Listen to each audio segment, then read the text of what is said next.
الشيطان الرجيم. بسم الله الرحمن الرحيم. فمن أظلم ممن كذب على الله وكذب بالصدق جاءه أليس في جهنم مثوى للكافرين والذي جاء بالصدق وصدق به أولئك هم المتقون له ما يشاءون عند ربهم ذلك جزاء المحسنين ليكفر الله عنهم أسوأ الذي يعملوا ويجزيهم أجرهم بأحسن الذي كانوا يعملون أليس الله بكاف عبده ويخوفونك بالذين من دونه ومن يضلل الله فما له من هاد ومن يهدي الله فما له من مضل أليس الله بعزيز ذي انتقام ولئن سألتهم من خلق السماوات والأرض ليقولن الله قل أفرأيتم ما تدعون من دون الله إن أرادني الله بضر هل هن كاشفات ضره أو أرادني برحمة هل هن ممسكات رحمته قل حسبي الله عليه وتوكل المتوكلون قل يا قوم اعملوا على مكانتكم إني عامل فسوف تعلمون من يأتيه عذاب يخزيه ويحل عليه عذاب مقيم إنا أنزلنا عليك الكتاب للناس بالحق فمن اهتدى فلنفسه ومن ضل فإنما يضل عليها فما أنت عليهم بوكيل الله يتوفى الأنفس حين موتها والتي لم تمت في منامها فيمسك التي قضى عليها الموت ويرسل الأخرى إلى أجل مسمى إن في ذلك لآيات لقوم يتفكرون أم اتخذوا من دون الله شفعاء قل أولو كانوا لا يملكون شيئا ولا يعقلون قل لله الشفاعة جميعا له ملك السماوات والأرض ثم إليه ترجعون وإذا ذكر الله وحده اشمأزت قلوب الذين لا يؤمنون بالآخرة وإذا ذكر الذين من دونه إذا هم يستبشرون قل اللهم فاطر السماوات والأرض عالم الغيب والشهادة أنت تحكم بين عبادك فيما كانوا فيه يختلفون ولو أن للذين ظلموا ما في الأرض جميعا ومثله معه لافتدوا به من سوء العذاب يوم القيامة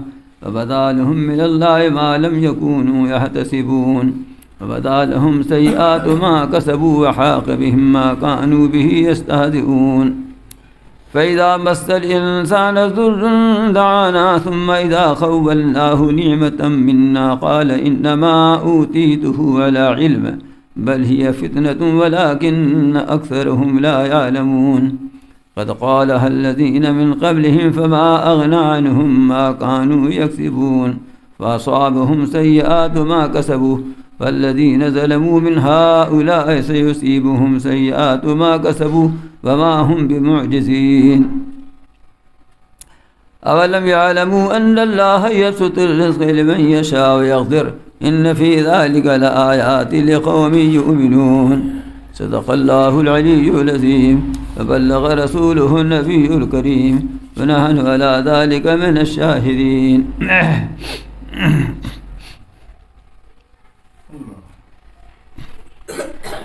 یہ سورہ زمر کی آیات ہیں.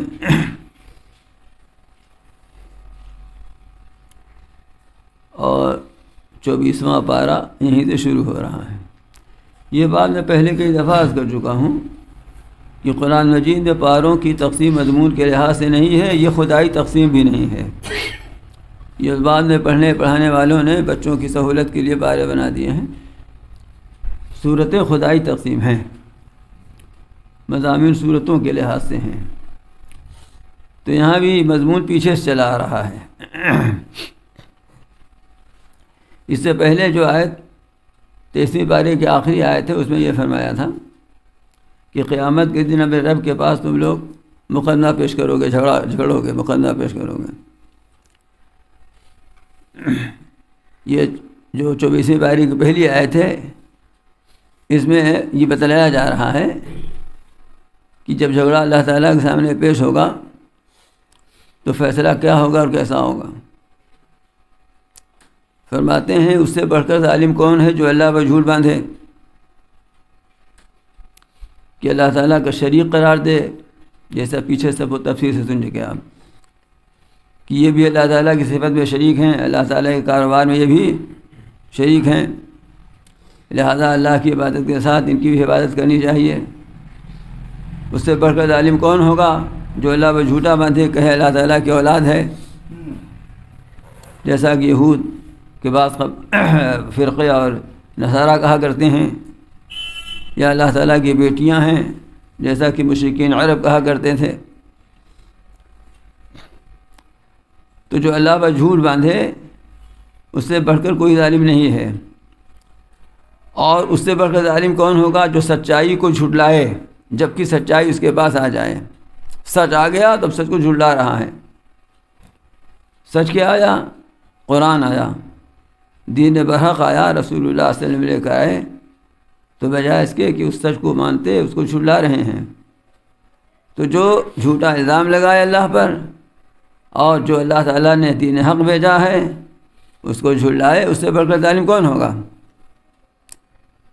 تو جب سب سے بڑا ظالم وہی ہے تو الیس فی جہنم مثوی للکافرین، کیا جہنم میں کافروں کے لیے ٹھکانہ نہیں ہے؟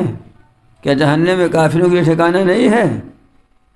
تو معلوم ہوا کہ فیصلہ یہ ہوگا جھٹلانے والوں کے لیے، اور اللہ تعالیٰ کے شریک و ساجی، اللہ کی اولاد، بیٹے اور بیٹیاں قرار دینے والوں کے لیے یہ فیصلہ ہوگا۔ اور دوسرا فریق ایسا ہے کہ والذی جاء بالصدق وصدق بہ، اور وہ شخص کی جو لایا سچائی اور اس کی تصدیق بھی کی۔ اس کے اول میں استاد تو خود رسول اکرم صلی اللہ علیہ وسلم ہیں کہ آپ سچ یعنی قرآن لے کر کے آئے، اور ظاہر بات ہے کہ سب سے پہلے رسول ہی تصدیق کرنے والے ہیں، اس کی تصدیق بھی تھی۔ صدق قرآن لے کر کے آیا، اس کی تصدیق بھی فرما رہے ہیں کہ میں لے کر آیا ہوں، اللہ کا کلام ہے۔ اور اس کے عام مصداق سارے مسلمان ہیں کہ سب اس سچ کی تصدیق کرتے ہیں۔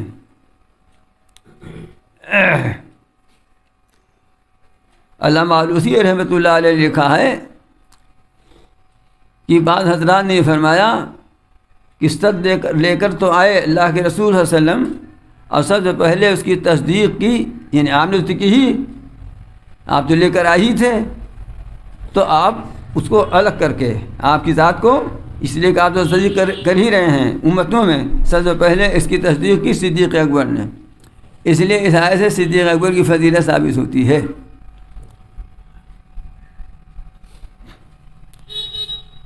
اور بعض حضرات نے کہا کہ حضرت علی نے تصدیق کی سب سے پہلے، لیکن مشہور تو وہی ہے۔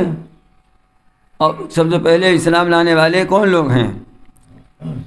یہ ایک اچھی خاصی بحث ہے کہ سب سے پہلے اسلام کون لایا، اور اس بحث کا خاتمہ محققین نے اس طرح کیا ہے کہ مردوں میں سب سے پہلے اسلام لایا صدیق اکبر، اور عورتوں میں خدیجۃ الکبریٰ، اور بچوں میں حضرت علی۔ ایک بات علامہ آلوسی نے اچھی لکھی ہے، نقطہ اچھا لکھا ہے حضرت علی کی فضیلت میں، کہ حضرت علی کی شخصیت ایسی ہے کہ ان پر کبھی کفر طاری نہیں ہوا۔ مطلب اتنے صحابہ کرام ہیں، سب بالغ ہونے بڑے ہونے کے بعد ایمان لائے ہیں نا، اور صدیق اکبر تو بچپن ہی میں ایمان لے آئے۔ یہ خاص فضیلت علی رضی اللہ تعالیٰ میری توجہ بھی نہیں تھی، لیکن علامہ آلوسی نے یہ بات لکھی۔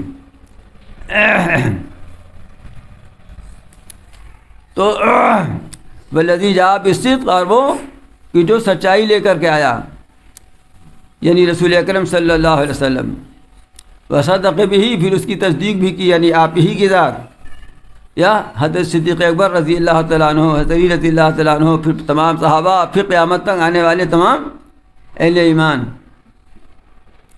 اولئک هم المتقون، یہی لوگ متقی ہیں، پرہیزگار ہیں۔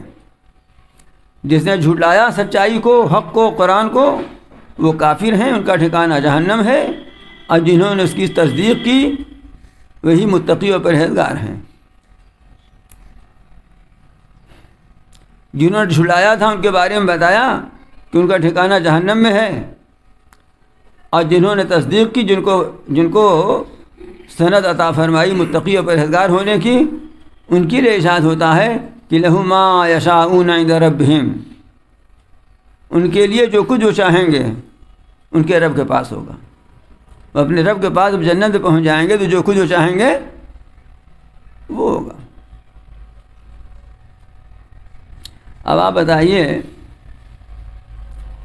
کہ ایک مسخرے نے کہا کہ ہمارا جی چاہے گا وہاں حقہ سگریٹ پینے کا، تو سگریٹ تھی نہیں بیڑی پینے کا، تو جنت میں یہ بھی حقہ مل جائے گا، سگریٹ مل جائے گی. تو دوسرے نے جواب اچھا دیا تھا کہ تم کو وہیں بھیج دیں گے جہاں ملے گی. آئی بات شریف میں. لیکن سمجھنے کی بات یہ ہے کہ اسی دنیا میں اگر آپ چلے جائیے ہندوستانی ہی میں، کسی زیادہ سمجھ میں نہ آوے تو آپ لندن چلے جائیے،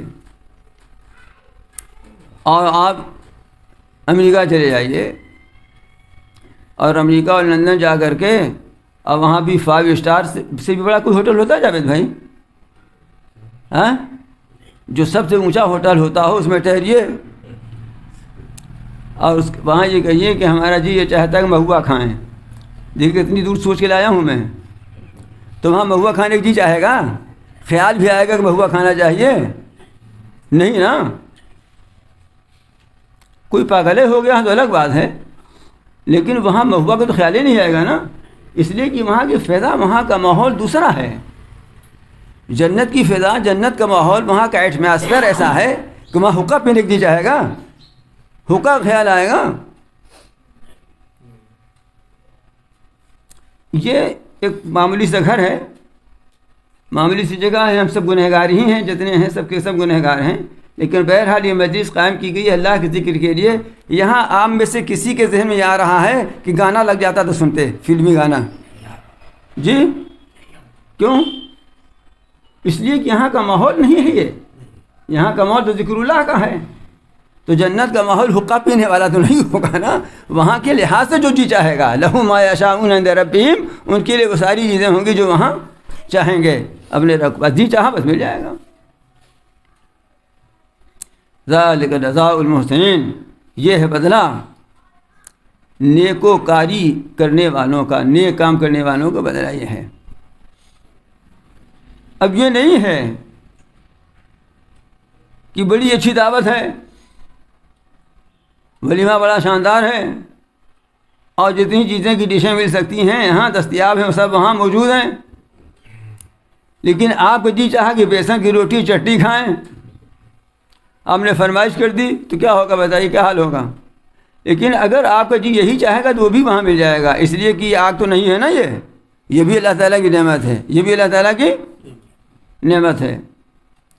ذالک جزاء المحسنین، یہ بدلہ ہے ان لوگوں کا جو نیکوکاری کرنے والے ہیں.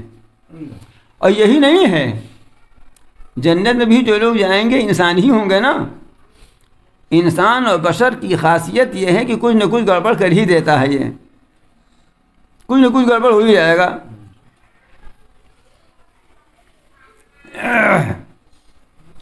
یہ جو کچھ گڑبڑ ہو جاتا ہے اسی کا نام گناہ ہے، جو کچھ گڑبڑ ہو جاتا ہے اسی کا نام گناہ ہے. تو ہم سے کچھ نہ کچھ گناہ ہو ہی جائے گا بہرحال. تو ارشاد یہ ہوتا ہے کہ تو فکر مت کرو، چونکہ تم سے گناہ ہو ہی جاتا ہے اور ہو ہی گیا. لیکن جب ہو ہی جاتا ہے تمہیں ندامت بھی ہو جاتی ہے اور شرمندگی بھی ہوتی ہے. تو وہ جگہ ندامت اور شرمندگی والی نہیں ہے. جو خطائیں ہوئی ہیں وہ سب مٹا دیں گے ہم. لیکفر اللہ عنہم اسوأ الذی عملوا، تاکہ اللہ تعالیٰ مٹا دے ان سے ان کے برے اعمال کو. مٹا دینے کا مطلب یہ ہے کہ گناہوں کی ساری دستاویز ختم کر دی جائے گی. ایسا نہیں ہے کہ مقدمہ بند تو فائل اٹھا کے الماری میں رکھ دیا. فائل اٹھا کے الماری میں نہیں رکھی جائے گی، بلکہ فائل سوخت کر دی جائے گی. اب تو فرشتوں کے ذہن سے بھی یہ بات نکال دی جائے گی کہ اس نے کیا کیا گناہ کیا تھا. جب عزت عطا فرماتے ہیں تو اسی طرح کی عزت عطا فرماتے ہیں. جب انہوں نے نعمت رضا سے اپنے نوازا ہے تو اپنی رضا اور خوشی اسی طرح عطا فرمائیں گے کہ اگر یہ بندہ میرا فلاں فلاں گناہ کر کے آیا تھا اور ہم سے معافی مانگ لی ہے، معاف کر دیا ہے، تو اب سب ذہن سے نکل گیا، اس کے بھی اور فرشتوں کے بھی، اور سب دستاویز جلا سخت کر دی گئی. لیکفر اللہ عنہم اسوأ الذی عملوا، تاکہ اللہ تعالیٰ ان کے برے اعمال کو مٹا دے. وَيَجْزِهُمْ أَجْرَهُمْ بِأَحْسَنِ الَّذِي كَانُوا يَعْمَلُونَ، اور ان کو ان کا اجر عطا فرمائے ان کے اچھے اعمال کا. جب نبی کریم صلی اللہ علیہ وسلم یہ باتیں سنایا کرتے تھے اور اللہ کی توحید کا درس دیا کرتے تھے اور شرک سے اور اس کے انجام سے خوف دلایا کرتے تھے، تو سب کہتے تھے کہ دیکھو بہت بڑھ بڑھ کے نہیں بولنا چاہیے، یہ ہمارے دیوی دیوتا ایسے ہیں کہیں تم کو کچھ کر نہ دیں، کہیں تم کو کچھ نقصان نہ پہنچا دیں. اس لیے ہمارے دیوی دیوتاؤں کو کچھ مت کہو، ان بتوں کو کچھ نہ کہو. اللہ تعالیٰ ارشاد فرماتے ہیں کہ عجب میں یہ معاملہ ہے، جو سب کا مالک اور خالق ہے اللہ، اس سے تو نہیں ڈرتے ہی ہے، اور جن کے پاس میں کچھ نہیں ان سے ڈرواتے ہیں، ان سے ڈرواتے ہیں. یہ الیس اللہ بکافٍ عبدہ، کیا اللہ اپنے بندے کے لیے کافی نہیں ہے؟ اپنے بندے کی حفاظت کے اللہ کافی نہیں ہے؟ یہاں پر تو خصوصیت کے ساتھ خطاب جناب محمد رسول اللہ صلی اللہ علیہ وسلم کی ذات گرامی سے ہے، اور عبد اور بندے سے مراد آپ ہی کی ذات ہے. کیا ہم آپ کی حفاظت کے لیے کافی نہیں ہیں؟ اور یہ لوگ ڈرواتے ہیں آپ کو ان سے جو اللہ کے سوا ہیں، جو اللہ کے سوا ہیں اسے ڈروا رہے ہیں کہ ہمارے بتوں کو برا بھلا کہو گے تمہیں یہ نقصان پہنچا دیں گے. تو کیا اللہ آپ کی حفاظت کے لیے کافی نہیں ہے؟ علماء مفسرین نے لکھا ہے کہ اگرچہ خطاب یہاں خصوصیت سے جناب رسول اللہ صلی اللہ علیہ وسلم کو ہے، لیکن ہر مومن کے لیے عام ہے کہ جو اللہ سے ڈرتا ہے وہ کسی سے نہیں ڈرتا، اللہ اس کی حفاظت کا ذمہ دار ہے. من یتوکل علی اللہ فہو حسبہ، جو اللہ پر توکل و بھروسہ کرتا ہے اللہ اس کے لیے کافی ہے.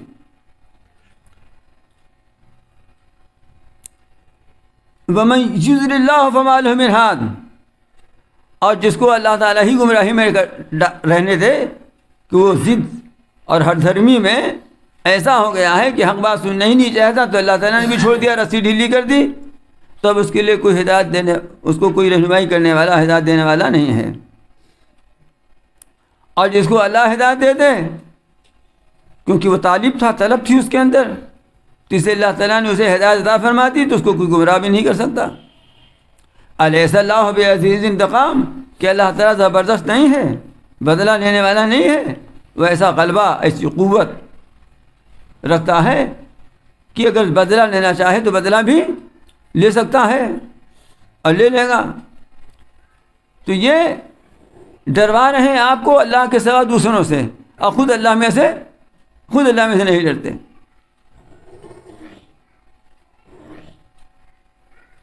ایک بڑے عالم نے اچھی بات لکھی ہے کہ اگرچہ اس کا پس منظر یہ ہے، لیکن آج خود ہم مسلمانوں کا حال یہ ہے کہ اگر کوئی کسی ملازمت میں ہے تو اپنے افسر کے خوف سے، اس کے ڈر سے ہر ناجائز کام کرنے کے لیے تیار ہے.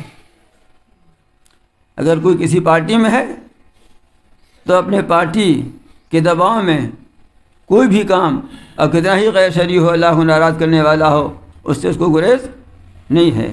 وہ سمجھتا ہے کہ اگر ہم ایسا نہ کریں گے تو پارٹی ہمیں نقصان پہنچا دے گی، افسر والا ہم کو نقصان پہنچا دے گا. اور یہ نہیں سمجھتا ہے کہ اس کے اوپر بھی کوئی ہے. اگر یہ اس ذات کے اوپر جو سب سے اوپر ہوتا بھروسہ کرے گا تو اس کی حفاظت کے لیے کافی ہو جائے گا، کوئی اس کو نقصان نہیں پہنچا سکتا. حد یہ ہے کہ دکاندار اپنی دکانوں میں فحش تصویریں آویزہ کرتے ہیں، فحش تصویریں لٹکاتے ہیں نا، کاؤنٹر پہ لگائے رہتے ہیں. آج کل جھولے بھی ایسے چل گئے ہیں کہ سامان لو، اگر آلو تو ہو وہ بھی ایسے جھولے میں کہ آلوئے مکروہ ہو جاتی ہے. ارے آلو نہیں مکروہ ہو جاتی، جھولے مکروہ ہے. یہ تو ایک تعبیر ہے کہنے کا. اور سمجھا یہ جاتا ہے کہ اگر اپنی دکان اس طرح سے نہ ڈیکوریٹڈ کریں گے تو کہاں کے نہیں آئیں گے. کہاں تم سوچ رہے ہو؟ اللہ تعالیٰ تو یہ کہہ رہے ہیں کہ اللہ کافی ہے. گاہک تو اللہ بیچتا ہے نا، کہ ننگی تصویریں کہاں کو کھینچتی ہیں. حاجی رفیق صاحب، یہ ننگی تصویریں کہاں کو کھینچتی ہیں؟ گاہک اللہ بھیجتا ہے. یہ آپ نے کیا سمجھ رکھا ہے؟ اللہ تعالیٰ تو اپنے رسول کو یہ فرما رہے ہیں، یہ تمہیں گاہک کی کمی سے ڈرواتے ہیں، کیسا کرو تاکہ گاہک آئیں۔ وہ افسر کی ناراضگی سے ڈرتا ہے، وہ پارٹی کے ذمہ داروں کی ناراضگی سے ڈرتا ہے، اور جسے ڈرنا چاہیے اسے نہیں ڈرتا، جسے ڈرنا چاہیے اس سے نہیں ڈرتا ہے۔ حالانکہ اللہ تعالیٰ کا عام اعلان یہ ہے کہ اللہ اپنے بندی کی حفاظت کے لیے کافی ہے، لیکن یقین ہونا چاہیے اور کامل یقین ہونا چاہیے۔ پھر اسی دنیا میں اگر آپ غور کریں گے تو آپ کو اپنی زندگی میں نظر آئے گا کہ اللہ تعالیٰ نے کس طرح آپ کی حفاظت کی ہے۔ جہاں آپ کو یہ لگ رہا تھا کہ ہم بالکل غیر محفوظ ہیں اور اللہ نے آپ کی حفاظت کی، اگر آپ کو اپنی زندگی میں ایسا نظر نہ آئے تو اپنے اطراف میں نظر ڈال لیجئے، آپ کو اللہ کے ایسے بندے بہت سے مل جائیں گے کہ عین مایوسی اور ناامیدی کا عالم میں امید کی کرن جاگ اٹھی اور یہاں آج سے بدل گئی۔ وَلَئِن سَأَلْتَهُم مَّنْ خَلَقَ السَّمَاوَاتِ وَالْأَرْضَ لَيَقُولُنَّ اللَّهُ، اور اگر آپ ان سے پوچھئے کہ آسمان و زمین کو کس نے پیدا کیا تو یہ بھی یہی کہیں گے کہ اللہ نے پیدا کیا، اس لیے کہ اس کے قائل تو مشرکین بھی تھے، آج کے مشرکین بھی اس کے قائل ہیں کہ اگر ان سے پوچھو کہ آسمان و زمین کو کس نے پیدا کیا تو کہیں گے، ضرور کہیں گے کہ اللہ نے پیدا کیا۔ تو آپ کہیے اچھا بتاؤ صحیح کہ تم اللہ کے سوا جن کو پکارتے ہو، اگر اللہ تعالیٰ مجھے کوئی نقصان پہنچانا چاہے تو کیا یہ اس کے نقصان کو دور کر سکتے ہیں؟ یا اللہ تعالیٰ مجھے اپنی رحمت اور عنایت سے نوازنا چاہے تو کیا اس کی رحمت کوئی روک سکتے ہیں؟ ہے ان کے اندر یہ دم؟ مشرکین کل بھی اور آج بھی یہ بات جانتے ہیں کہ اگر اللہ تعالیٰ ہی کچھ کرنا چاہیں تو یہ کچھ نہیں کر سکتے ہیں۔ قل حسبی اللہ، تو آپ کہہ دیجئے، اگر اس کا جواب ہمارے شرم کے نہیں دے رہے ہیں کہ کیسے کہتے ہیں تو آپ کہہ دیجئے کہ حسبی اللہ، اللہ مجھے کافی ہے، علیہ یتوکل المتوکلون، اسی پر توکل کرنے والے توکل کیا کرتے ہیں، بھروسہ کرنے والے اسی پر بھروسہ کیا کرتے ہیں۔ توکل کا مطلب ہی یہی ہے کہ اسباب اختیار کر کے انجام اللہ کے حوالے کر دیا جائے۔ توکل کا مطلب ہی نہیں ہے کہ اسباب ہی نہ اختیار کیے جائیں، یہ دنیا تو دارالاسباب ہے، اسباب اختیار کرو اور نتیجہ اللہ کے حوالے کر دو۔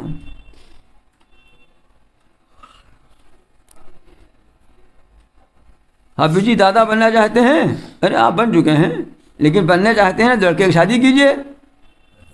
کتنے لوگ شادی کر چکے ہیں، اولاد نہیں ہوئی، لیکن اگر دادا بننے کا شوق ہے تو لڑکے کی شادی کیجئے نا، بس آگے کچھ نہیں کر سکتے آپ۔ کیوں جاوید بھائی؟ آگے اللہ پر توکل کرنا ہوگا۔ اسی طرح سے دکان کیجئے، کھولیے دکان، آگے کچھ نہیں کر سکتے آپ، آگے اللہ میاں کام ہے۔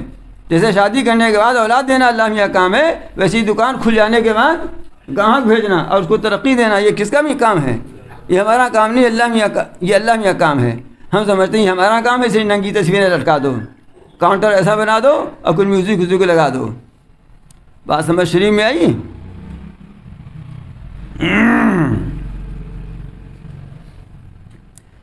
تو حسبی اللہ، مجھے اللہ کافی ہے، اور توکل کرنے والوں کو اسی پر توکل کرنا چاہیے۔ قل یا قوم اعملوا علی مکانتکم انی عامل، لیکن اس سب تقریر کے باوجود بھی اگر یہ نہیں مانتے ہیں تو اے پیغمبر صلی اللہ علیہ وسلم آپ کہہ دیجئے کہ میری قوم تم اپنی حالت پر عمل کرتے رہو، میں اپنی حالت پر عمل کروں گا، نہیں سمجھ میں آیا ٹھیک ہے جو چاہے کرو، اور میں بھی اپنے طرز عمل کو نہیں بدلوں گا، میں اپنے طرز عمل کرتا رہوں گا، اور تم اس میں سے یہ بھی ہے کہ تم کو کہتا سنتا رہوں گا، اس سے بعد نہیں آؤں گا۔ کہہ جائیے آپ کہہ جائیے، کہنے سے بات نہ آئیے۔ آپ پیغمبرانہ اسلوب اور طریقہ یہی ہے کہ ہمیں کہنا نہیں چھوڑنا چاہیے، ہمیں کہتے رہنا چاہیے، ہمیں کہتے رہنا چاہیے۔ ایک دن اثر ہو ہی جائے گا، اور اگر نہیں بھی اثر ہوا تو ہمارا کوئی نقصان نہیں، اس لیے کہ ہمیں تو اجر مل ہی رہا ہے، اس لیے آپ کہنے کو کیوں چھوڑتے ہیں؟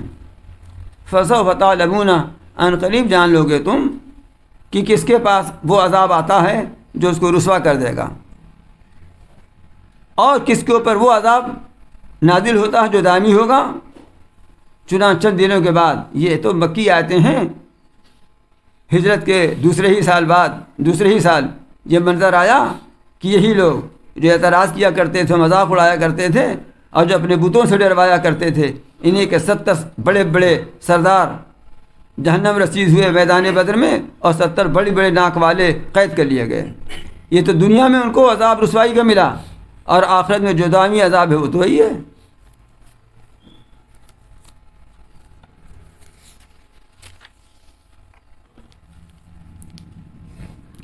انا انزلنا علیک الکتاب للناس بالحق، ہم نے آپ کے اوپر کتاب نازل کی ہے لوگوں کے نفع کے لیے، بالحق، ٹھیک حق کے ساتھ۔ یہ نہیں کہا کہ ہم نے یہ کتاب نازل کی ہے مسلمانوں کے نفع کے لیے، بلکہ یہ فرمایا للناس، لوگوں کے نفع کے لیے۔ جو اسے نفع اٹھانا چاہے گا وہ مسلمان ہو جائے گا، یہ تو وہی ہے۔ یہ الگ بات ہے کہ جس نے قرآن سے نفع اٹھانے کی ٹھان لی اور نفع اٹھانے لگا تو مومن ہو گیا۔ لیکن عملی اور اعتقادی نفع، ایک نفع اور ہے اس کا جس کے لیے نازل نہیں ہوا، گھلوے والا نفع ہے۔ وہ کیا کہ پڑھ کے پھونک دو تو کم سے کم نظر اتر جاتی ہے نا، بھوت بھی بھاگ جاتا ہے، کبھی بخار بھی اتر جاتا ہے، اور بھی بہت فائدے ہیں۔ اس نفع کے لیے قرآن نازل نہیں ہوا، لہذا یہ نفع اگر کسی کو پہنچتا ہے تو اس کے لیے مومن ہونا ضروری نہیں۔ یہ فائدہ تو یہ تو مومن غیر مومن کو سب مل جاتا ہے، اس لیے کہ مقصد ہی اس کے نزول کا نہیں ہے۔ لیکن جس نفع پہنچانے کے مقصد سے یہ نازل ہوا ہے، جب وہ نفع کوئی حاصل کرے گا تو وہ عام لوگوں میں نہیں رہ جائے گا، خاص لوگوں میں ہو جائے گا، یعنی اہل ایمان میں ہو جائے گا۔ چنانچہ ارشاد ہے فَمَنِ اهْتَدَىٰ فَلِنَفْسِهِ، جو راہ ہدایت حاصل کرے گا اپنے نفع کے لیے کرے گا۔ وَمَنْ ضَلَّ فَإِنَّمَا يَضِلُّ عَلَيْهَا، اور جو گمراہی اختیار کرے گا تو اس گمراہی کا وبال اسی کے اوپر پڑے گا۔ جیسے کہتے ہیں نا، پڑھ لکھ لو گے تو کچھ ہمیں دے دو گے، کیا پڑھو گے تو تمہاری فائدہ ہے نا۔ لڑکے کو سمجھا رہے ہیں آپ، نالاقی کرتا ہے، پتنگ اڑاتا ہے، بھئی پڑھو گے تمہاری ہے تو اپنے لیے پڑھو گے نا، ہم کو تھوڑی دے دو گے کچھ۔ اور اگر ایسی کرو گے، گمراہی میں رہو گے تو اس کا وبال بھی تمہیں کو بھگتنا پڑے گا۔ وما انت علیہم بوکیل، نبی کریم صلی اللہ علیہ وسلم کو ان لوگوں کی اس بے ارتفاقی سے بے حد رنج، بہت ہی تکلیف ہوتی تھی، اس قدر تکلیف ہوتی تھی کہ ایک جگہ خود اللہ تعالیٰ فرماتے ہیں کہ کیا آپ اپنے آپ کو ہلکان کر لیں گے؟ اس لیے یہاں پر ارشاد یہ فرما رہے ہیں کہ وما انت علیہم بوکیل، آپ ان کے اوپر کوئی ذمہ دار نہیں ہیں، یعنی آپ کی ذمہ داری یہ نہیں ہے کہ یہ اسلام ضرور قبول کر لیں، یہ ایمان ضرور لے آئیں۔ آپ اپنے فریضے تبلیغ سے عہدہ برا ہو جائیے، آپ نے بات پہنچا دی، آپ سے ہرگز یہ نہیں پوچھا جائے گا کہ ہاں آپ کو بھیجا گیا تھا رسول بنا کر، کیوں نہیں مان لائے وہ لوگ، یہ نہیں پوچھا جائے گا۔ آپ نے بات پہنچا دی، قصہ ختم ہو گیا۔ تو جب آپ سے یہ پوچھا نہیں جائے گا اور اس پر آپ کی گرفت نہیں ہوگی کہ کیوں نہیں مان لائے، تو پھر آپ کیوں اتنا غم کرتے ہیں، پھر آپ اتنی فکر کیوں کرتے ہیں؟ یہ تسلی دی جا رہی ہے، ورنہ آپ کو تو فکر جو ہوتی تھی وہ شفقت کی بنا پر ہوتی تھی، محبت کی بنا پر ہوتی تھی، اس بنا پر ہوتی تھی کہ ہمارے اپنائے جنس ہیں اور یہ نہیں مان رہے ہیں، اس کا نتیجہ یہ ہوگا کہ جہنم کی ایندھن بنیں گے، اس لیے آپ کو تکلیف ہوتی تھی۔ اللہ یتوفی الانفس حین موتها والتی لم تمت فی منامها فیمسک التی قضى علیها الموت ویرسل الاخری الی اجل مسمى۔ اصل میں ان کی سمجھ میں یہ بات نہیں آتی ہے جو پیغمبر یہ کہتے ہیں کہ کل کے دن تم کو پھر سب کو زندہ کیا جائے گا اور اس وقت حساب کتاب ہوگا، یہ بات ان کی سمجھ میں نہیں آتی ہے۔ تو اللہ تعالیٰ فرماتے ہیں یہ دوبارہ زندہ ہونے کا نمونہ تو تم روزانہ دیکھتے ہو اپنی ذات میں، یہ مرنے اور دوبارہ زندہ ہونے کا نمونہ تو تم روزانہ اپنی ذات ہی میں دیکھتے ہو، لیکن غور نہیں کرتے۔ کس طرح؟ اللہ ہی ہے جو جان کو قبض کرتا ہے اس کے مرنے کے وقت، اور اس جان کو بھی قبض کرتا ہے جو نہیں مرتی اپنی نیند میں، پس روک لیتا ہے اس کو جس کی موت کا فیصلہ کیا، اور چھوڑ دیتا ہے دوسرے کو ایک مقررہ وقت تک کے لیے۔ یہ ایک فلسفیانہ بحث ہے۔ آدمی جب سوتا ہے تو اس کی حس اور حرکت ختم ہو جاتی ہے نا، اپنے ارادے سے نہ احساس کر سکتا ہے نہ حرکت کر سکتا ہے، اس کا تعلق عالم مثال سے ہو جاتا ہے، لیکن جان کا تعلق رہتا ہے جسم سے۔ اب اگر یہ فیصلہ ہے کہ اس کو حتمی طور پر موت دے دی جائے تو اللہ تعالیٰ اس کو وہیں روک لیتے ہیں، روح کو، بس معلوم ہے سوتے ہی رہ گئے۔ اور اگر یہ فیصلہ ہے کہ نبی ایک کچھ وقت تک کے لیے اس کو دنیا میں باقی رکھنا ہے تو اس کی روح کو چھوڑ دیتے ہیں، وہ پھر واپس آ جاتی ہے۔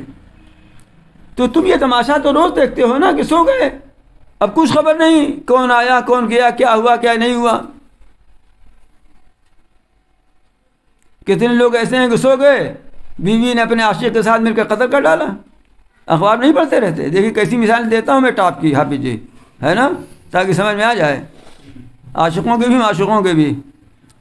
اگر سونے میں ایسی بے خبری نہ ہوتی تو قتل کر پاتا کوئی اس طرح سے کہ بکری کی طرح ذبح کر دے؟ تو معلوم ہے ایک بے حسی بے حرکتی تھی، کچھ پتہ ہی نہیں چلا۔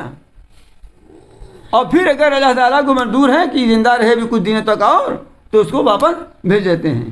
تو یہ تماشا تو تم نے روزانہ دیکھا نا کہ ہم نے مارا بھی تمہیں اور جلایا بھی تمہیں، اور پھر بھی تمہاری سمجھ میں نہیں آتا جو پیغمبر ہمارے کہتے ہیں کہ ایک دن سب کو زندہ کیا جائے گا، اٹھایا جائے گا، اور پھر حساب کتاب ہوگا، پھر جہنم ہے یا جنت ہے۔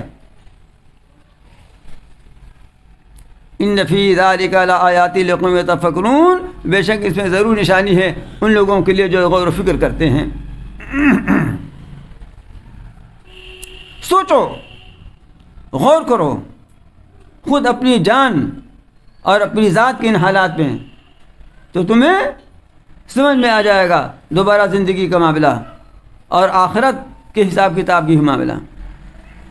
ام اتخذوا من دون اللہ شفعاء، کیا انہوں نے اللہ کے سوا کچھ اور سفارش کرنے والے بنا رکھے ہیں کہ اگر جانا ہی ہوا اللہ کے سامنے پیشی ہوئی تو یہ ہم نے جو بتوں کو اپنا معبود بنا رکھا یہ ہماری سفارش کر دیں گے وہاں پر؟ اس لیے کہ مشرکین بھی یہی کہا کرتے تھے کہ اصلی خدا ہم ان کو نہیں مانتے، لیکن یہ اللہ میاں کی پارلیمنٹ کے وزراء منسٹر ہیں یہ۔ ما نعبدہم الا لیقربونا الی اللہ زلفیٰ، ہم کی عبادت تو صرف اس لیے کرتے ہیں کہ اللہ تعالیٰ کے ہمارے قریب کر دیں۔ تو تم نے یہ سمجھ رکھا ہے کہ اللہ کے سوا جو ہے اللہ کی بارگاہ میں سفارشی بن جائیں گے؟ کیسے سفارشی بن جائیں گے؟ سفارش کرنے کے لیے تو اختیار چاہیے، سفارش کرنے کے لیے تو سفارش کی استعداد اور اہلیت چاہیے۔ آپ بتائیے اگر آپ کو گورنر کے یہاں سفارش کروانی ہوئے تو کیسا آدمی ڈھونڈیں گے؟ جو ٹھیلے پہ آلو بیچتا ہے اس سے کہیں گے سفارش کر دو؟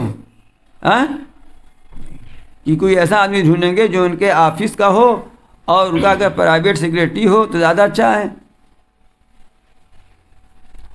خود ان کے آفس کا چپراسی کلرک بھی نہیں کام کرے گا، یہ ہے نا۔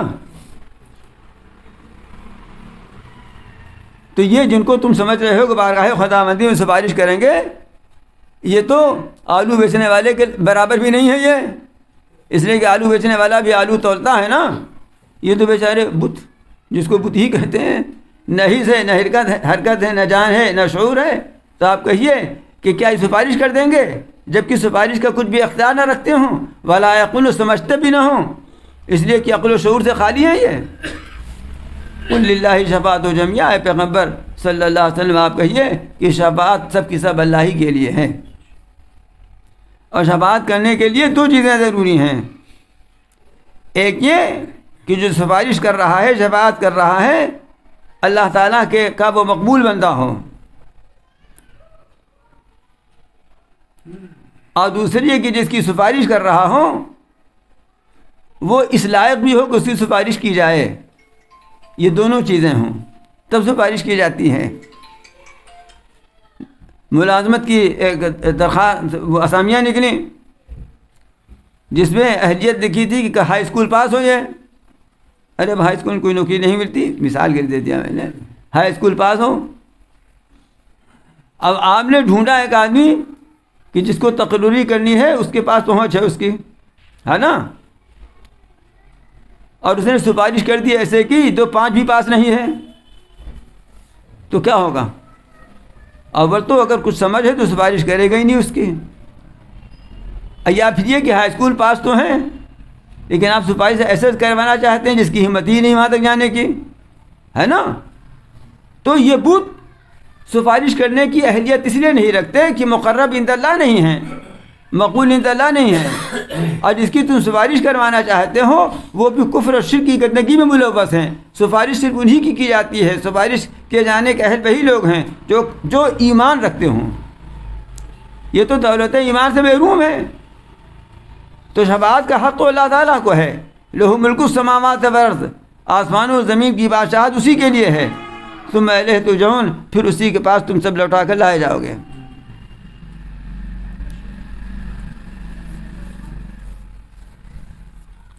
اب سنیے ایک بات اور اپنے معاشرے کا حال ذرا دیکھیے گا۔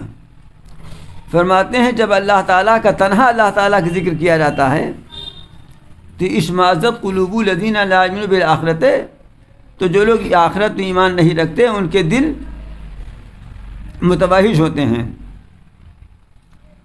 ان کے دلوں میں انقباض پیدا ہوتا ہے۔ ایک صاحب ایک عالم ربانی کا بیان سن کر کے آئے تو کہنے لگے صرف اللہ ہی اللہ کا بیان تو تھا ان کے یہاں، یہ مسلمان کہہ رہا ہے، سمجھا؟ بزرگوں کوئی ذکر ہی نہیں کیا کہ بزرگوں کوئی ذکر کرتے۔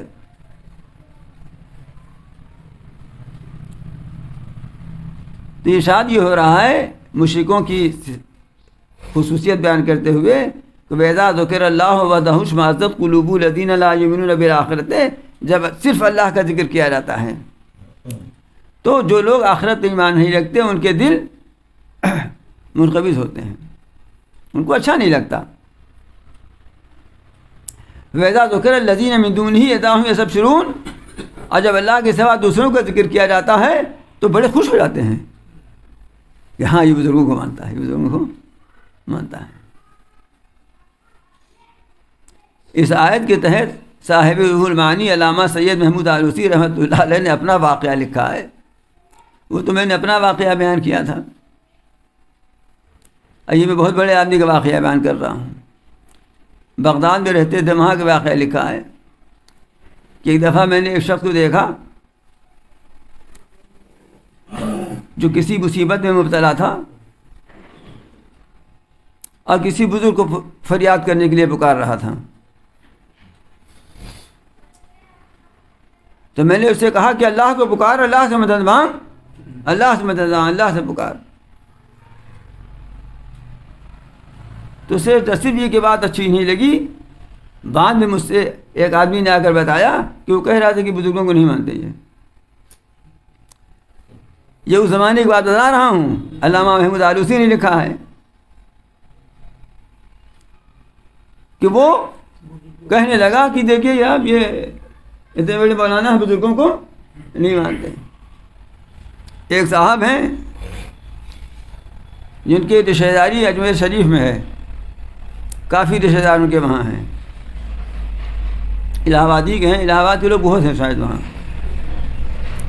تو مجھ سے ایک دن بتانے لگے کہ اجمیر جب جاتا ہوں تو وہاں اللہ میاں کا کوئی ذکر ہی نہیں ہے، اجمیر میں اللہ میاں کوئی ذکر نہیں ہے۔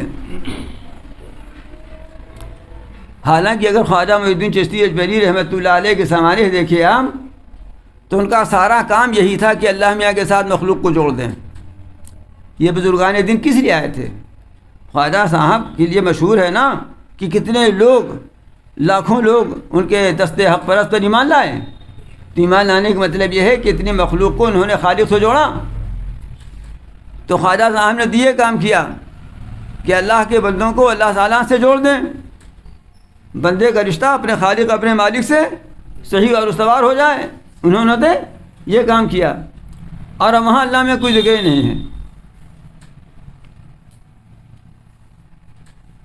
تو اسی طرح سے اگر بیان ہو کوئی مجلس منعقد کی جائے، وہاں سے بزرگوں کے قصے بیان کیے جائیں، بزرگوں کے قصے بیان کیے جائیں،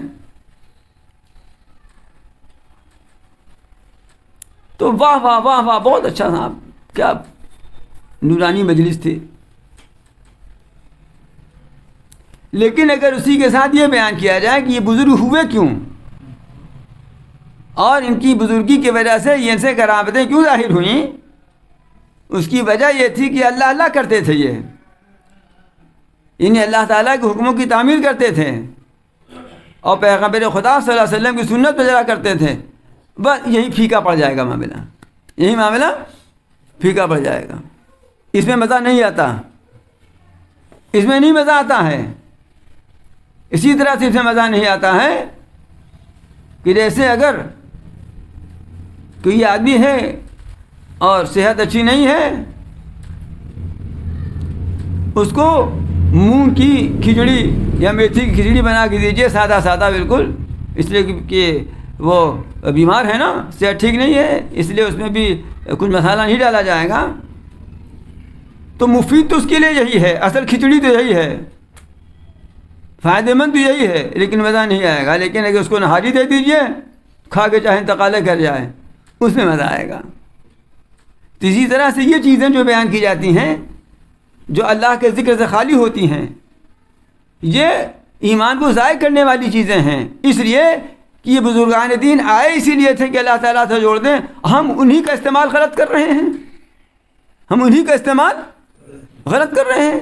بتانا یہ چاہیے تھا کہ ان کی تعلیم کیا تھی، کہنا یہ چاہیے کہ یہ بزرگ کیوں ہوئے، اتنے لوگ ان کے معتقد کیوں ہیں، اتنے لوگ ان کے معتقد اسی لیے ہیں کہ انہوں نے کوئی کام کیا تھا۔ اب وہ کام کیا تھا کہ اللہ کے حکم کی تعمیل اور رسول اللہ صلی اللہ علیہ وسلم کی سنت کی اتباع، کہ آدمی بزرگ کو بزرگی اسی سے ملتی ہے، تو وہ کام ہمارے کرنے کا ہے۔ تو وَإِذَا ذُكِرَ اللَّهُ وَحْدَهُ اشْمَأَزَّتْ قُلُوبُ الَّذِينَ لَا يُؤْمِنُونَ بِالْآخِرَةِ، جب صرف اللہ کا ذکر ہوتا ہے تو جو آخرت ایمان نہیں رکھتے ان کے دل منقبض ہو جاتے ہیں، اور جب اللہ کے سوا دوسروں کا ذکر ہوتا ہے بڑے خوش ہو جاتے ہیں، پھر تو بہت خوش ہو جاتے ہیں۔ یہ مشرکین کا حال اللہ تعالیٰ بیان کر رہے ہیں، لیکن آج افسوس یہ ہے کہ خود ہماری مجلسوں کا یہی حال ہو گیا ہے۔ اب سنیے ایک بات اور سنا دوں، حاجی چاند شاہ صاحب ہندوستان میں شاہ ولی اللہ صاحب رحمۃ اللہ علیہ نے قرآن مجید کا ترجمہ کیا فارسی میں، تب فارسی ہی کا چلن تھا، پڑھے لکھے لوگ فارسی ہی میں خط و کتابت کرتے تھے، کچہری وغیرہ میں فارسی ہی چلا کرتی تھی، اس نے فارسی میں ترجمہ کیا۔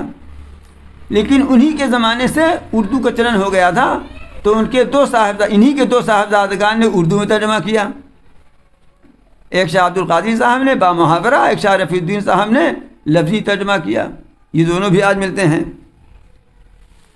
تو جب شاہ ولی اللہ صاحب رحمۃ اللہ علیہ نے ترجمہ کیا قرآن مجید کا فارسی میں، تو اس پر ایک زبردست مقدمہ لکھا ہے، اور اس میں انہوں نے یہ بات لکھی ہے زور دے کر کے کہ یہ ترجمہ میں اس لیے کر رہا ہوں تاکہ مجلسوں اور محفلوں میں اس کو پڑھا جائے۔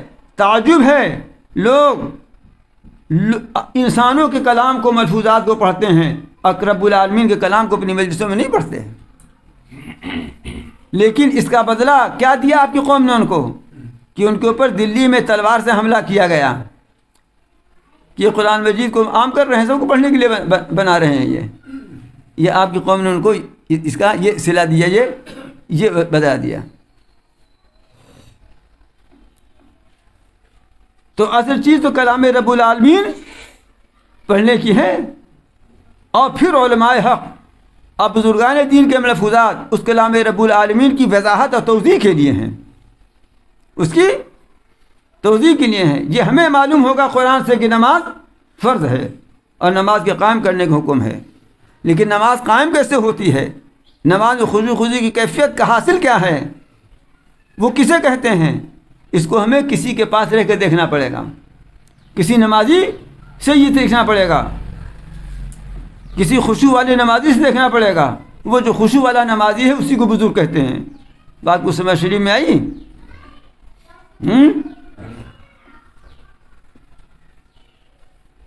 کوئلہ رکھ لیجئے، ماچس بھی رکھ لیجئے، لائٹر رکھ لیجئے، اور تاپیے گرمی لگے گی؟ ہاں؟ ارے اس کو روشن کرو، اس کے پاس بیٹھو تو قرآن پڑھو، سمجھو، پھر اس کے ملفوظات کو اور اس کی صحبت کو اس کے ساتھ ملاؤ جس نے اس پر عمل کیا ہے. اب بزرگان دین کی صحبت کام آئے گی، اب اس سے اس کے اندر حرارت اور گرمی پیدا ہوگی. عشق کسے کہتے ہیں اور محبت کسے کہتے ہیں؟ کوئی بتا سکتا ہے؟ ارے اتنے بڑے بڑے جو قادری یہاں ہیں یہ تو بتا نہیں سکتے کہ امرود کیسا ہوتا ہے. آپ میں سے کسی کے اندر دم ہے کہ بتا دے کہ امرود کی لذت کیسے ہوتی ہے؟ نہیں، کوئی نہیں بتا سکتا. اگر بتانا ہے تو لائیے کہ امرود دیجیے، کھانے تو پتا چل جائے گا ایسے ہوتا ہے. کیوں جاوید بھائی؟ ہاں، امرود بھی میٹھا، سیب بھی میٹھا، کیلا سب میٹھے میٹھا تو ہے، لیکن فرق کیا ہے ان کی لذتوں میں؟ ایک دیجیے تو پتا چل جائے نا. عشق کیا ہے؟ کسی نے کسی سے پوچھا تھا جی عشق کسے کہتے ہیں؟ عشق چیز. اس نے کہا عاشق شبی بیدانی، عاشق ہو جاؤ تو پتا چل جائے گا کیا ہے. ہاں، جب عاشق ہو جاؤ گے تو پتا چل جائے گا کہ عشق کسے کہتے ہیں.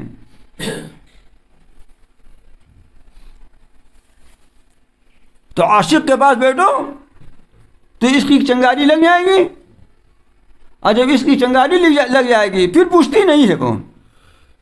آ جاں کہ جاں بسی پارند چارہ نیست، بہریست بہر عشق کہ ہے چش کا نعرہ ریست. آ جاں کہ جاں بسی پارند چارہ نیست. یہ عشق کا سمندر ایسا سمندر ہے کہ اس کا کوئی کنارہ نہیں ہے. یہاں تو جان دینے پڑے گی، یہاں تو جان، لیکن یہ یہاں جس کو جان دی جاتی ہے، ایک جان دیتے ہیں ان کو تو وہ 100 جان واپس کر دیتے ہیں. ایک جان ان کو دیتے ہیں تو وہ 100 جان واپس کرتے ہیں. اس لیے کہ ہرگز نہ میرا داں کہ دل زندہ شد بعشق، سب تستبر جرید اے عالم دوام ماں.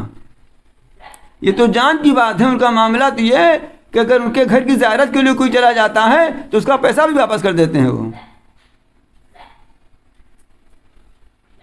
ایسی دعوتیں بھی ہوتی ہیں کہ اگر دعوت کھانے جائے ان کے یہاں تو آنے جانے کا کرایہ بھی دے دیتے ہیں. ہے ہی نہیں؟ کہیں کہیں یہاں بھی کبھی کبھی کسی کے ساتھ ہو جاتا ہے. لیکن ان کا معاملہ یہ ہے کہ اگر ان کے گھر کوئی گیا ان کا مہمان بن کر کے، لیکن ان کا مہمان بن کر کے جائے، نیت اچھی ہونی چاہیے، گڑبڑ نیت نہ ہو، تو اس کو سب واپس کر دیتے ہیں پیسہ. کس کو بتائیں گے ہم لوگ؟ ضیوف الرحمان کو، حج کرنے والے کو، عمرہ کرنے والے کو. جب گیا ان کے گھر تو بڑے کریم ہیں وہ. یہ ہمارے گھر آیا تھا، ٹہلنے گھومنے کے لیے نہیں آیا تھا، محض ہماری زیارت کے لیے، ہمارے گھر کی زیارت کے لیے آیا تھا. اتنے کریم ہے کہ واپس کر دیتے ہیں اس کا، زیادہ کچھ زیادتی کے ساتھ واپس کرتے ہیں. تو بزرگوں کا تذکرہ اس لیے تاکہ اللہ کی محبت کو کھلی آنکھوں سے دیکھ سکیں. بزرگوں کا تذکرہ اس لیے تاکہ رسول اللہ صلی اللہ علیہ وسلم کی سنت کو مجسم شکل میں ہم دیکھ سکیں کہ یہ ہے سنت. بزرگوں کے واقعات اس لیے تاکہ ہم عشق کی چنگاری سے اپنے دل کو کچھ روشن کر سکیں، جلا سکیں. ویسا ذکر اللہ وتحش مازت قلوب الذین لا یؤمنون بالآخرہ. جب صرف اللہ کا ذکر ہوتا ہے تو ان آخرت پر ایمان رکھنے والوں کے دل سمٹ جاتے ہیں، سکڑ جاتے ہیں، منقبض ہو جاتے ہیں. اور جب اللہ کے سوا دوسروں کا ذکر ہوتا ہے تو خوش ہو جاتے ہیں. مومن کی شان نہیں، مومن کی شان تو وہ ہے قل اللہم فاطر السماوات والارض عالم الغیب والشہادہ انت تحکم بین عبادک فیما کانوا فیہ یختلفون. آپ کہہ دیجئے کہ اللہ آسمانوں اور زمین کے پیدا کرنے والے، غیب اور حاضر کے جاننے والے، تو اپنے بندوں کے درمیان فیصلہ کر دے گا اس کا جس میں وہ اختلاف کیا کرتے تھے. قیامت کے دن فیصلہ ہو جائے گا. اہل ایمان ہیں، اہل تقویٰ ہیں، جنت میں جائیں گے. وہ اہل کفر، اہل شرک ہیں، وہ جہنم میں جائیں گے. حضرت عائشہ صدیقہ سے کسی نے پوچھا تھا کہ رسول اکرم صلی اللہ علیہ وسلم جب تہجد کے وقت اٹھا کرتے تھے تو کیا پڑھا کرتے تھے؟ انہوں نے کہا کہتے تھے کہ اللہم رب جبرائیل میکائیل اسرافیل اللہم فاطر السماوات، یہ آیت پڑھ کے بتائی، یہ پڑھتے تھے پھر تہجد کی نماز شروع کیا کرتے تھے۔ بعض بزرگوں سے منقول ہے کہ یہ آیت پڑھ کے جو دعا کی جاتی ہے وہ رد نہیں ہوتی۔ اللہم فاطر السماوات والارض عالم الغیب والشہادہ انت تحکم بین عبادک فیما کانوا فیہ یختلفون، اے اللہ آسمان و زمین کے پیدا کرنے والے، غیب و حاضر کے جاننے والے، ظاہر و باطن کے جاننے والے، تو اپنے بندوں کے درمیان جس میں وہ اختلاف کیا کرتے تھے فیصلہ کر دے گا۔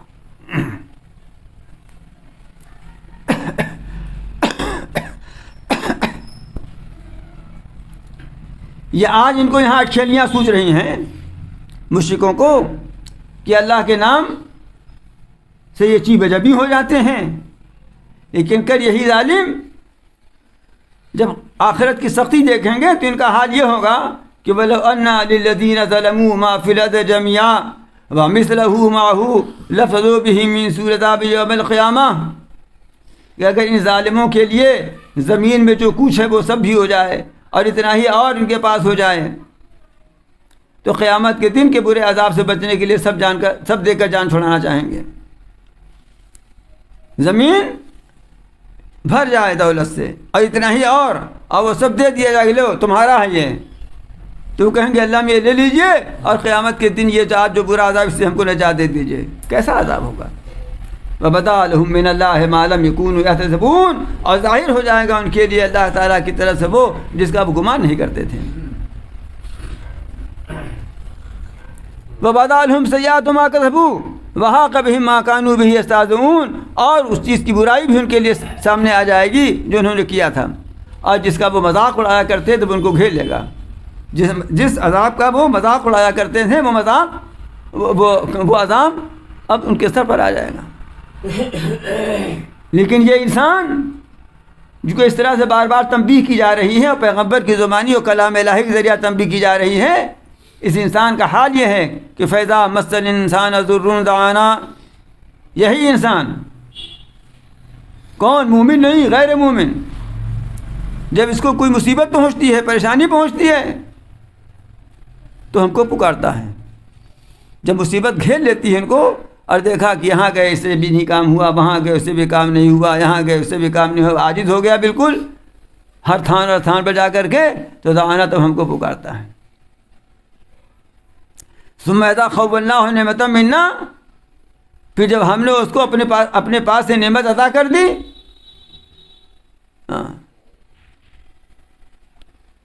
سمجھے آپ، اپنے پاس سے نعمت عطا کر دی، کہہ رہے ہیں کہ نعمتیں تو سب انہی کی ہیں نا، تو ہم نے اس کو اپنے پاس سے نعمت عطا کر دی، ہمارے پاس آیا وہ تو ہم نے اس کو پاس سے اس کو نعمت عطا کر دی۔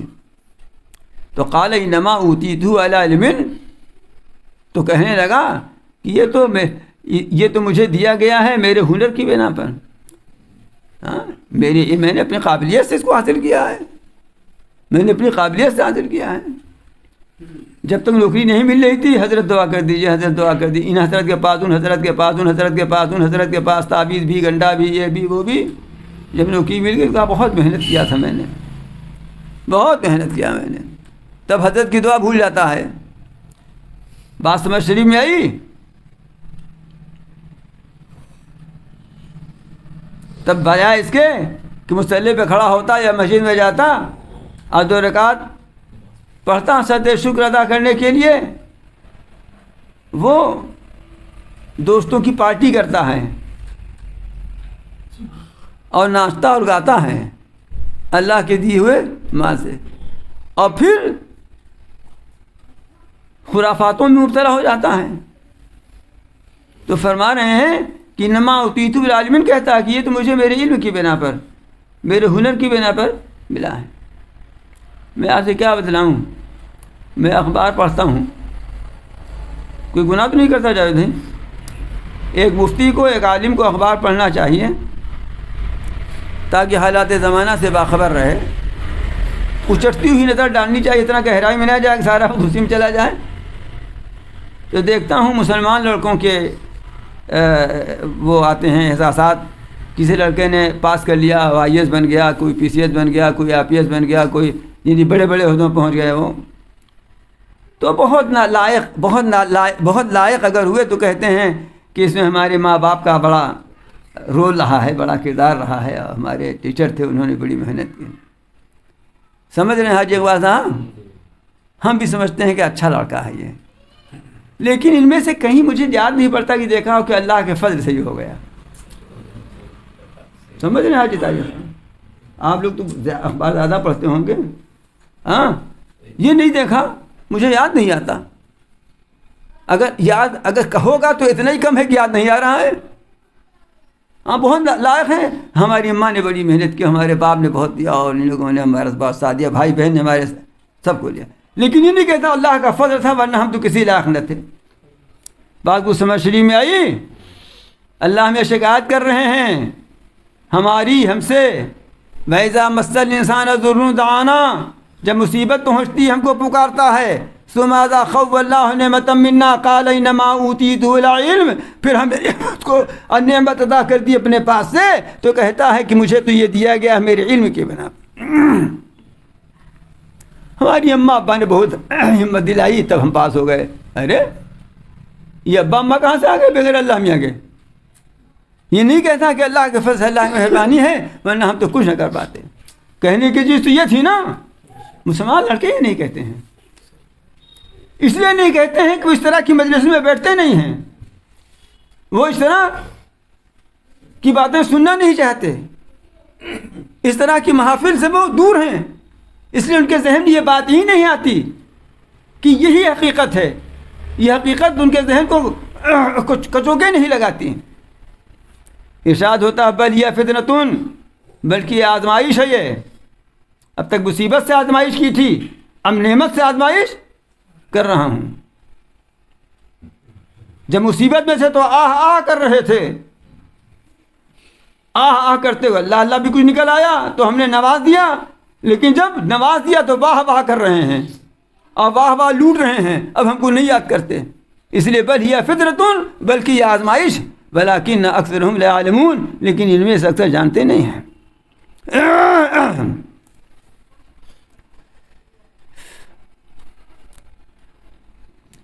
قد قالها الذين من قبلهم فما اغنى عنهم ما كانوا يكسبون. یہی بات ان سے پہلے جو لوگ مشرکین گزرے وہ بھی یہی کہتے تھے.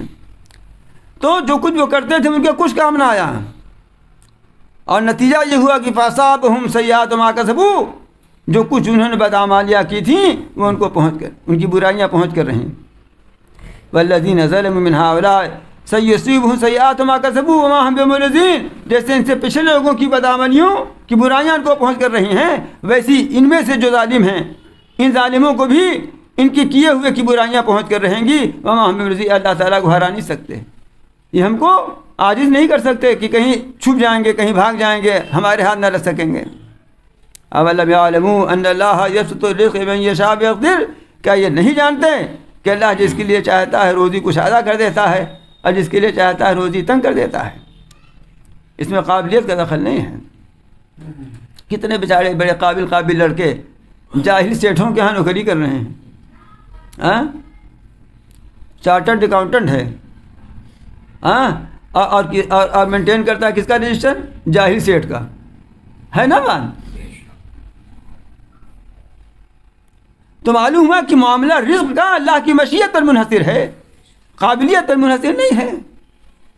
ابھی اخبار میں پڑھا تھا، کسی نے اچھی تنقید کی بات لکھی تھی کہ ہم ایسے ملک میں رہتے ہیں کہ جہاں پر پڑھے لڑکے بے روزگار ہیں اور جو جاہی جپٹ ہیں منسٹر ہیں. تم نے کہا اچھا لکھا بھائی، اس نے چوٹ اچھی لگائی، اس نے بات صحیح لکھی تھی اس نے، لیکن مقدر اپنا کیا کریے گا. تو اولم یعلموا ان اللہ یبسط الرزق لمن یشاء ویقدر، کیا یہ نہیں جانتے کہ اللہ جس کے لیے چاہتا ہے روزی کشادہ کر دیتا ہے، فراخ کر دیتا ہے، جس کے لیے چاہتا ہے تنگ کر دیتا ہے. یہ اللہ کی مشیت پر منحصر ہے. ان فی ذلک لآیات لقوم یؤمنون، اس میں نشانی ہے ان لوگوں کے لیے جو ایمان رکھتے ہوں.